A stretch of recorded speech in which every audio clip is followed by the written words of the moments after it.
Bienvenue!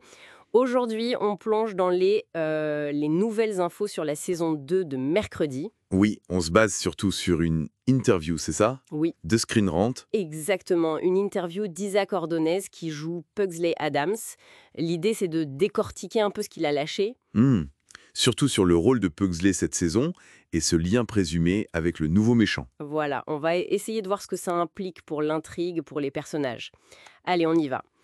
Bon, alors, le gros morceau, c'est cette révélation d'ordonnée. Pugsley rejoint Nevermore. Ah oui, ça c'est nouveau déjà. Et surtout, il dit que Pugsley aura une connexion très profonde avec le méchant principal. C'est fort comme terme, hein. Très profond, oui. Et il ne s'arrête pas là, c'est ça? Il parle des pouvoirs. Oui, il dit, je cite, en gros, il y a quelque chose que je fais avec mes pouvoirs qui nous connecte. Assez mystérieux. Hmm.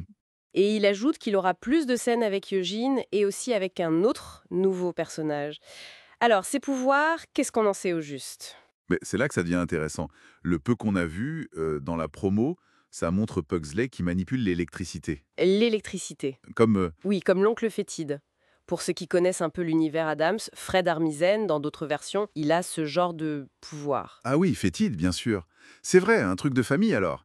Mais comment un pouvoir électrique le connecterait au méchant? D'après ce que dit Ordonez, c'est l'utilisation même de ces pouvoirs qui crée le lien. Donc on peut imaginer deux scénarios principaux. Vas-y. Soit Pugsley, peut-être sans le vouloir, un peu maladroitement, aide le méchant avec son électricité. Hmm, il active un truc ou il recharge quelque chose sans savoir Ah, exactement. voilà, quelque chose comme ça. Ou alors, deuxième piste, le méchant est spécifiquement intéressé par ce potentiel électrique. Il est attiré par ça. Pour ses propres plans, évidemment. L'idée qu'il soit manipulé, Pugsley, à en s'en rendre compte, c'est assez flippant, surtout pour un Adams. Exactement. Et ça fait quoi quelque chose qu'on a déjà vu, non? Oui, j'allais le dire. Ça rappelle carrément la saison 1. Mercredi et son lien avec. Marilyn Thornhill. Exactement. Elle avait construit une sorte de confiance, enfin, à sa manière, avant de découvrir la vérité. Est-ce que Pugsley, qui est peut-être plus naïf, Plus influençable, oui, c'est possible. L'article de Screen Rant suggère ça, que Pugsley pourrait tomber dans un panneau similaire. Tisser un lien avec le méchant sans que Mercredi ne s'en doute. c'est ça. On revisiterait ce thème des héros et des méchants qui partagent quelque chose, une expérience, une vulnérabilité. Mais là, ce serait le frère, au centre. Et le fait que Pugsley soit à Nevermore maintenant, ça change complètement la donne pour Mercredi. Ah oui, Surtout s'il devient ami avec Eugene, comme Ordonné le laisse entendre. précisément. Mercredi est déjà hyper protectrice avec Eugene. C'était un des axes forts de la saison 1. Ah oui, Alors si son propre frère est potentiellement en danger, ou pire, lié au danger sans le vouloir, ça la met dans une position très inconfortable. ça rend le conflit beaucoup plus personnel, quoi. C'est plus juste une enquête ou une menace extérieure. Ça touche sa famille, son petit frère. Tout à fait.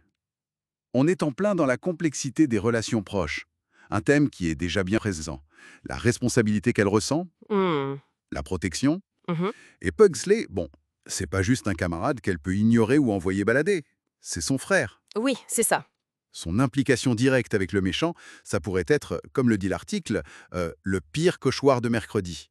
Surtout qu'on nous annonce une saison 2 plus sombre. Plus orienté horreur, oui.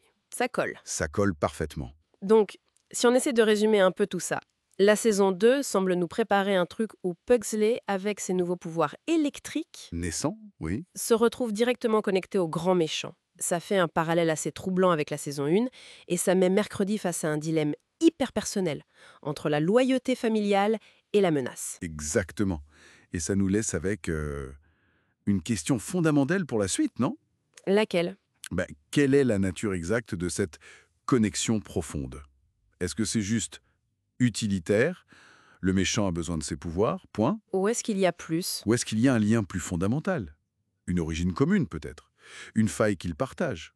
Et surtout, comment cette dynamique va affecter la relation entre Mercredi et Pugsley, maintenant qu'ils sont tous les deux élèves à Nevermore, dans cet environnement si particulier? Beaucoup de questions en suspens, ça promet pour la suite.